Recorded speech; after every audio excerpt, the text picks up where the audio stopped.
సదాశివసమారంభాం వ్యాసశంకరమధ్యమాం అస్మదాచార్యపర్యంతాం వందే గురు పరంపరాం. జ్యోతిష్ శాస్త్రాన్ని భావితరాల వారికి ప్రసాదించిన ఋషుల యొక్క పాదపద్మాలకి నమస్కారం చేసుకుంటూ, అలాగే నాకు ఈ జ్యోతిష విద్యను నేర్పిన గురువర్యులు జ్యోతిష బ్రహ్మ కీర్తిశేషులు శ్రీ ఏరంకి సూర్యనారాయణ మూర్తి గారు, సూర్యశ్రీ దైవజ్ఞ గారి యొక్క పాదపద్మాలకి నమస్కారం చేసుకుంటూ, ఓం శ్రీ మహాగణాధిపతి నమః, శ్రీ గురుభ్యో నమః, హరి ఓం. వీక్షకులందరికీ నమస్కారం.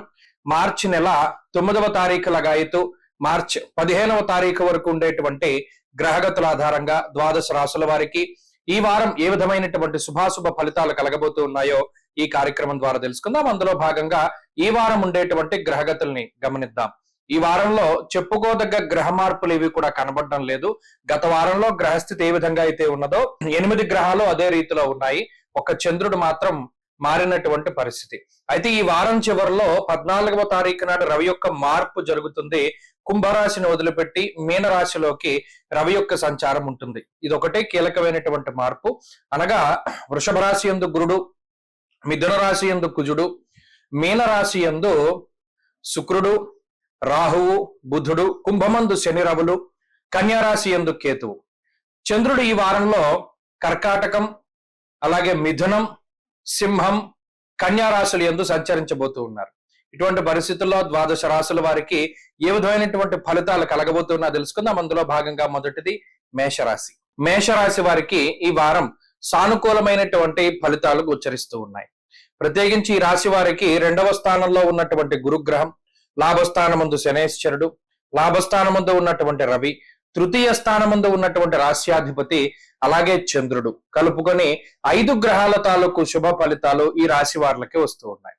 ఎక్కువ సంఖ్యలో గ్రహాలు యోగిస్తూ ఉండడం వల్ల చాలా తొందరగా వారం పూర్తయిపోతూ ఉన్నట్టు అనిపిస్తూ ఉంటుంది. కాలం చాలా వేగంగా పరిగెడుతున్నట్టు, అలాగే తొందరగా రోజులన్నీ గడిచిపోతున్నట్టు మేషరాశి వారికి అనిపిస్తూ ఉంటుంది.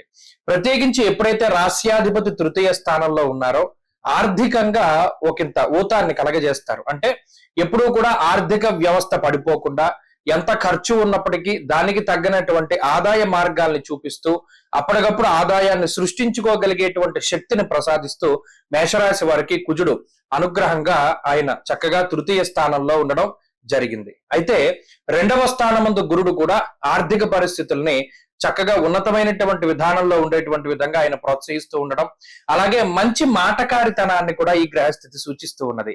ముఖ్యంగా ఎక్కడైతే కొంత ఇబ్బందికరమైనటువంటి చాలా సెన్సిటివ్ పరిస్థితులు ఉంటాయో వాటిని చాలా చాకచక్యంగా మేషరాశి వారు హ్యాండిల్ చేయగలుగుతారు. దాన్ని సమర్థవంతంగా చక్కగా వారు వారి యొక్క పాత్రని పోషించగలుగుతారు.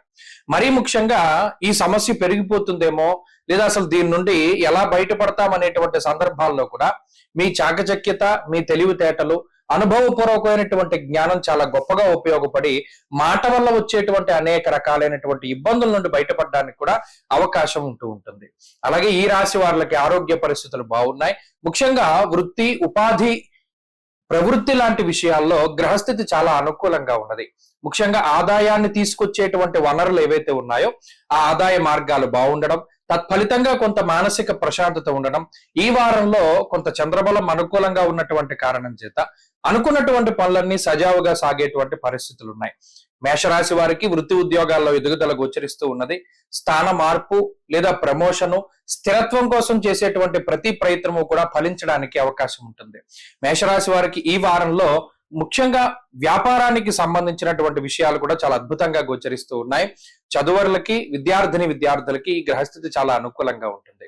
వారం మేషరాశి వారు మరింత అనుకూలమైనటువంటి ఫలితాలని సాధించడానికై విఘ్నేశ్వరుని యొక్క ఆరాధన చేస్తూ ఉండడం చెప్పదగినటువంటి సూచన. ఈ వారంలో కలిసి వచ్చేటువంటి రోజు మంగళవారంగా చెప్పవచ్చును. అదృష్ట సంఖ్య 4, అదృష్ట వర్ణము లేత ఎరుపు రంగు.